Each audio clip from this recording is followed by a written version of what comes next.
Extra Blue Kind is on their way to making a national presence. Comprised of members P. David Handy, David Barajas, Randy Eimer, and Brian Peterson, they've just released their second full-length album to both local and national audiences.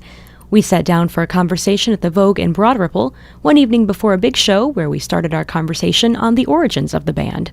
In 2001 was when we started playing as Extra Blue Kind. Dave and Randy had been doing some stuff before then, but we carried most of those songs that they did before then for about a year or two. Yeah, we met at house parties in Bloomington. We were in different bands that would play house parties down there, and we weren't getting a lot of gigs in the bars just then because, house parties were our thing, really. How do you get to where you are, starting out locally and doing as well as you're doing now? It's an interesting story. We did start out playing the house parties and such, and then a friend brought us up to Indianapolis for a showcase he was putting together called the Touring Circus. They don't do that anymore, but after that first show, then people wanted us basically every weekend. We were playing somewhere up here, and we really ran into some good fortune when X103 in 2002 had a Battle of the Bands contest, and out of 300 and some bands, we won, and we got to play Verizon Wireless Music Center, and they put a song of ours in regular rotation. They also paid to record that song, so that really was a springboard to put us in locally where we are, I guess.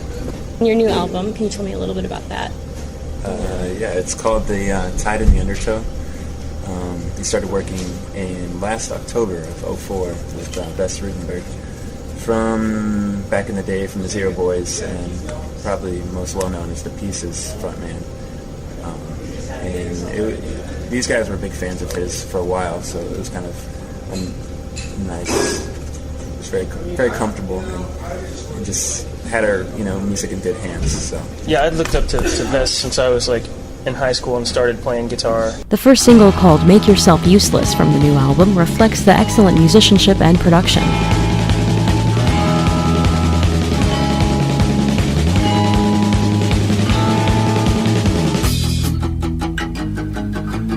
The statue head is crumbling, pieces fall into dust again. We're swept away, blowing in the wind. Is it the answer to your questioning? Does it matter now? Does it matter? Does it matter now what you did then? What inspired the album? Well, a lot of those songs, I would say, actually maybe even all of them, were written in about 2 weeks. We had went on a Southwest tour with our old bass player, and he left the band. We didn't know what we were going to do. We didn't know if that was the end of it. It was we had all these things planned for the next few months that we were up in the air with. We didn't know what we were going to do. So out of frustration, we kind of wrote these songs that maybe seem a little as departing, you moving on, doing your own things, and what's going to happen kind of vibe. And in that, we decided, this is going to work this way with the three of us. And so we started writing like that, just the three of us and Dave at Dave's house, and it gave us almost a new inspiration to keep going and keep things moving. And then we found Brian, who even gave us that much more inspiration. So it just kind of ties in that idea that he's talking about. We were at that point where our bass player just left. We had rode this huge wave of after this whole X103 thing, we were getting all sorts of attention locally and nationally, and then we were at this place where we didn't know if we were, what that next step was going to be. We knew we had to keep going, so we wrote this album, in desperation almost, because we're at this place we just lost our bass player, and we didn't know what was going to happen at all. So there's a lot of optimistic energy, even though the songs are that title, The Tide in the Undertow.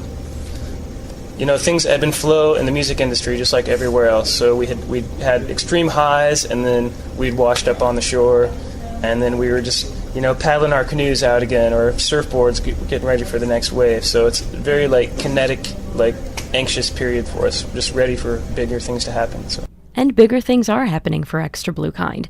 They've recently played on the nationally televised G4 video game network. They've released their latest CD on a regional record label with national distribution to soon follow. And they have CD release parties scheduled for Friday, August 5th at Radio Radio, and the following day, Saturday, August 6th at the Harrison Center for the Arts. There's also tentative talk of a nationally televised talk show appearance on a major network. With a CD of this high quality to back the buzz following Extra Blue Kind, perhaps rock stardom may be just around the corner. Here's a sample from the new album, The Tide of the Undertow. It's called Out of My Hands.